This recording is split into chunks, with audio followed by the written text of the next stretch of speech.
Mesdames, Mesdemoiselles, Messieurs, bonjour. Nous sommes le 4 mai 2014. Aujourd'hui, nous allons, comme chaque dimanche, revenir sur les principaux événements financiers de la semaine passée et analyser la façon dont ils ont affecté les marchés des devises et des matières premières.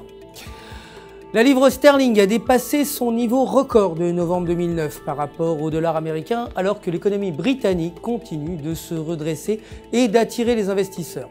La paire a connu une tendance haussière d'un mois, dernière étape d'une tendance haussière entamée la première moitié de 2013. Le dernier cours de la livre était de 1,6872, soit une baisse de 0,11%. Le S&P 500, quant à lui, a battu son record à la fin de la semaine, atteignant un haut de 1891,33 points, mais s'est déprécié avec l'intensification des tensions en Ukraine et des données excellentes de l'emploi américain. Le rapport sur les emplois non agricoles de vendredi ont battu toutes les attentes avec la création de 288 000 emplois en avril, soit 200 000 de plus qu'en mars. Le dernier cours du S&P 500 était de 1891,14 points.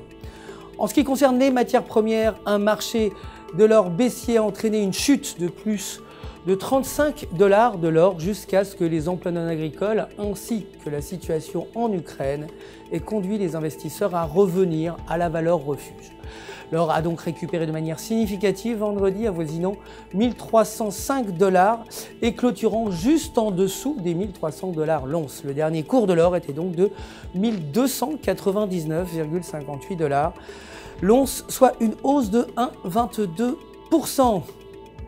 Le pétrole brut, quant à lui, s'est remis de ses pertes récentes grâce aux données positives de l'emploi américain. Le Brent s'est également renforcé à la fin de la semaine alors que les investisseurs étaient inquiets que le conflit en Ukraine puisse affecter l'approvisionnement. Plus de 300 000 barils de brut russe transitent par l'Ukraine quotidiennement vers les raffineries d'Europe de l'Est et des perturbations pourraient probablement causer la hausse à la fois du pétrole brut léger ainsi que du Brent. Le dernier cours de l'or était de 99,81 $ le baril, soit une hausse de 0,40%.